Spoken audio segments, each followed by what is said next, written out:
Sanhedrin. No. Yeah, we're in Chesvav. Okay. If he stole, yes, Vav, I'm sorry. Yeah, he found it's when we tunneled in. One who enters through a tunnel is judged according to the eventual outcome. If he was coming through a tunnel and he broke a barrel, if his blood is accountable, he is liable. If his blood is not accountable, he is exempt. Right. So here, so the different characteristics. Sometimes when somebody breaks in, you've got the right to kill him on sight because he's presumed to be ready to kill the householder. So if that's the case, then if he's already chayav b'nafsho, then he's patur from any monetary damages. Right. Okay. But if he's in the characteristic where he's not chayav b'nafsho, then we judge him according to monetary damages. These are there are those who are saved at the cost of their lives. One who pursues another to kill him.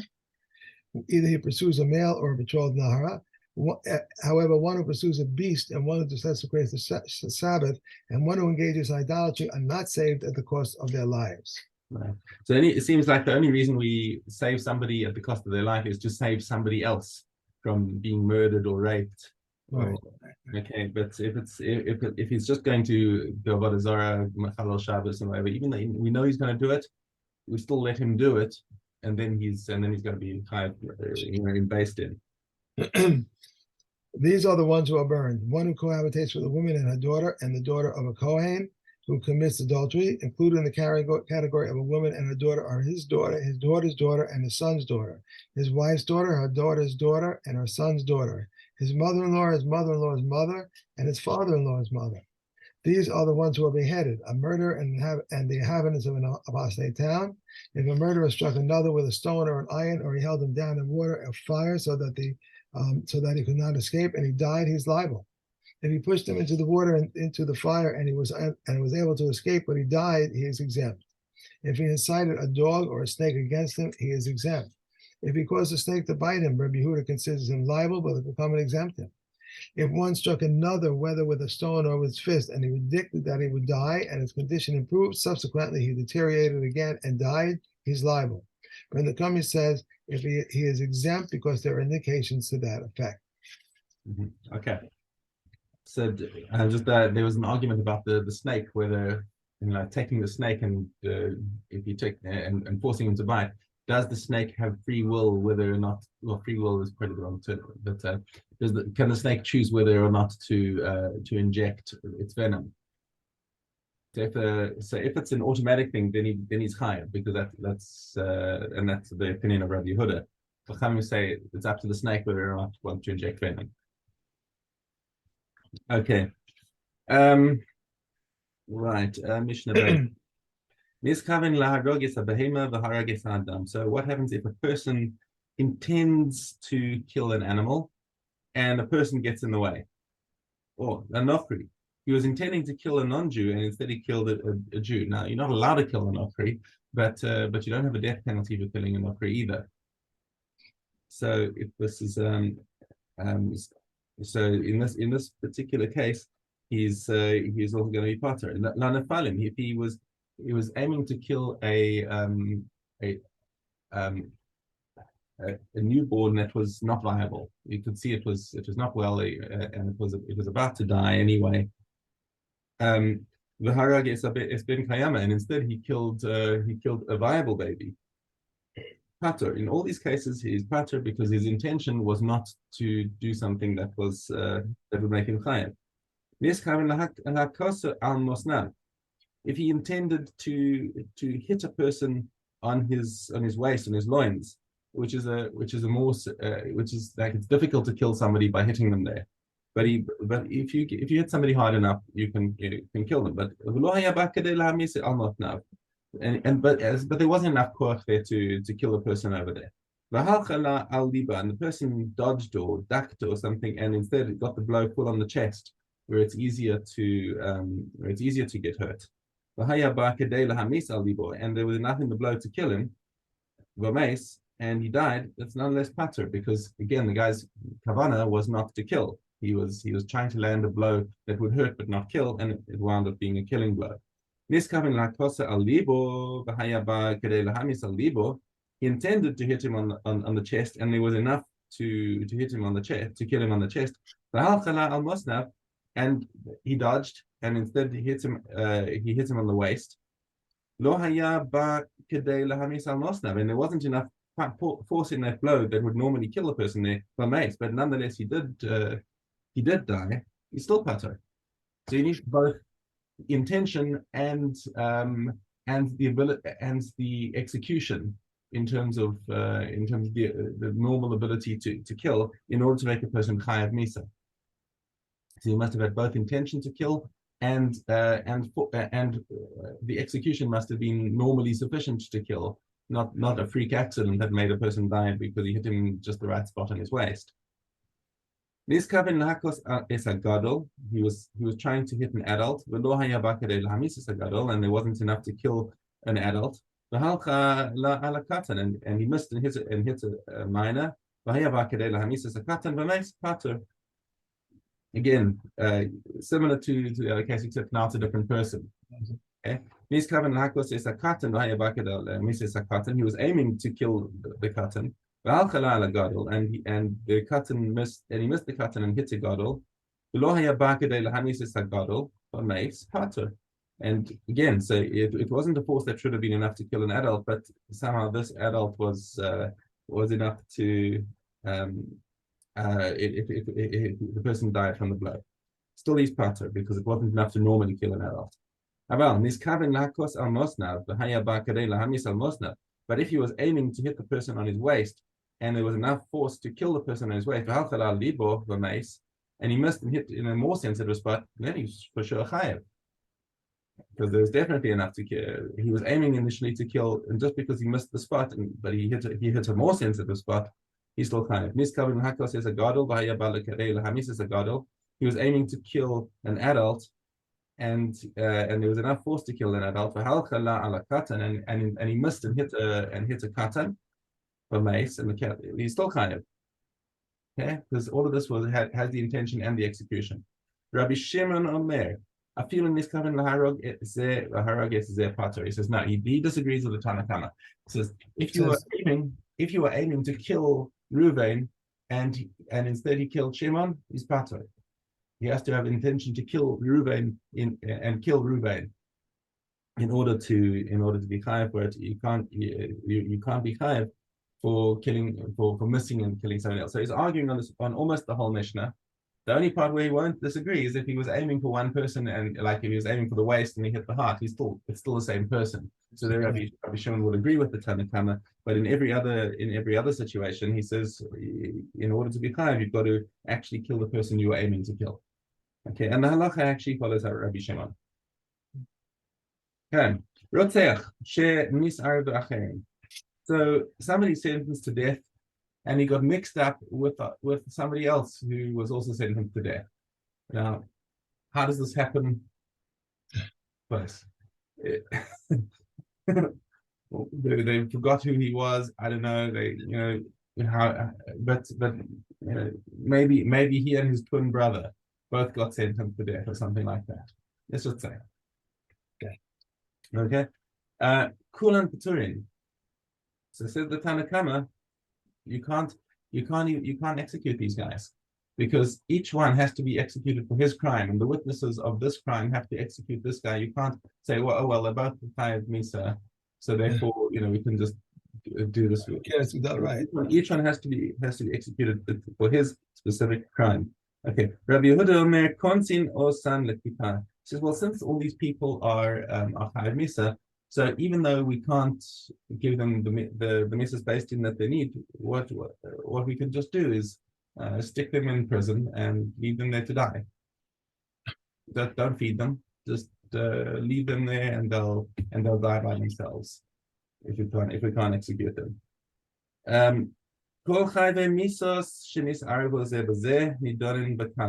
So if again hypothetically you had people who were mixed up with each other, they're all chayav misa, and something just doesn't make sense over here. And we don't know which of them is Chayiv Skila and which one's Chayiv Streifa, etc.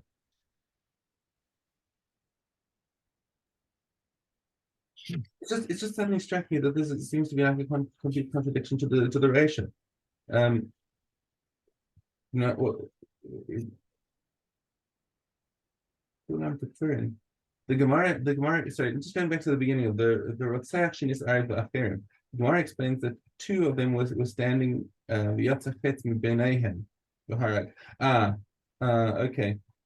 So the Gemara explains away this case that there were two guys standing, and we didn't see which of them shot the arrow, and it killed somebody. So both of them are pater. And Rabbi Yossi says even if one of them was Abba Chalafta, Abba Chalafta being a complete tzaddik, and we would never suspect him, and there was somebody else there. They're both pater. Even afilu echad mishnehem muchzak chassid ein chayavim es hasheni. But Rabbi Yehuda says you can't see no sign of kippah. Now this also doesn't make sense. You put them into prison. Now that would be improved. That would be so Rabbi Yehuda is not disagreeing with the Tanakama. That's what the Gemara explains. He's saying it's a different case. Okay, that's what confused me. So the first one is talking about where you don't know which of the two guys killed, and even if one of them is like for sure innocent because it's Abba Chalafta and there's nobody as tzaddik as he is. Therefore, it must have been the other guy, but he still can't sentence them. Now, Rabbi Yehuda is talking about a different case. Okay. He's talking about what's missing in the Mishnah, which is shor. He said there are words that are kind of missing in the Mishnah, which is shor shenigmar dino. Okay.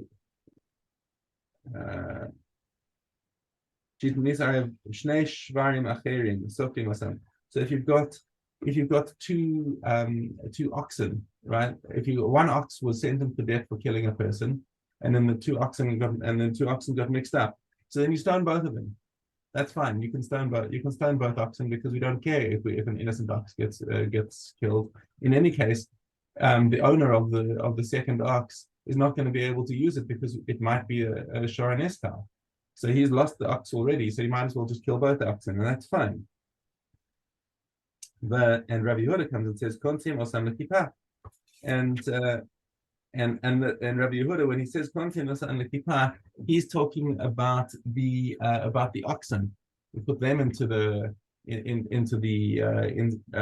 prison and leave them to starve to death. He's not referring to humans here. Okay, so whatever I said earlier, just erase. Okay. So back to our case of the humans who are chayav misa. So you've got lots of different people who are all chayav misa, and now the Beis Din sentenced them, but somehow they got mixed up, and we don't know who's chayav skila, who's chayav streifa. So what do? We do still execute them, nidonim b'kala, but they all get the most lenient death penalty. Okay, remember the order is skila, streifa, hereg, chenek in descending order of severity. So haniskalim b'nisratim. Rabbi Shimon, and remember Rabbi Shimon in the earlier Mishnah said nidonim b'skila because skila, it says Rabbi Shimon, is less severe than streifa. She'asreifa chamora, v'chachamim nidonim b'streifa. She'askila is chamora. They argue as to whether skila or streifa is more severe. Amar lein Rabbi Shimon. So Rabbi Shimon gives a proof to his position. He said, if the streifa was not more severe, then we wouldn't have given it to the bas kohen who commits adultery. Okay. Normally, adultery is chenek, but a bas kohen gets a more severe penalty, which is streifa. Amrulo, they argued back. It's worse the people who worship avodah zarah, and they get skila. So this is where the argument stands in the halachas like Chachamim. If you have people who are sentenced to be executed by beheading versus strangulation, again Rabbi Shimon argues He says the scythe. He says the sword is the less severe. And the Chachamim say it's strangulation is the less severe. Again, the halakha is like the Chachamim. And again, there's an argument in the Gemara. What's the argument? It says nidachas.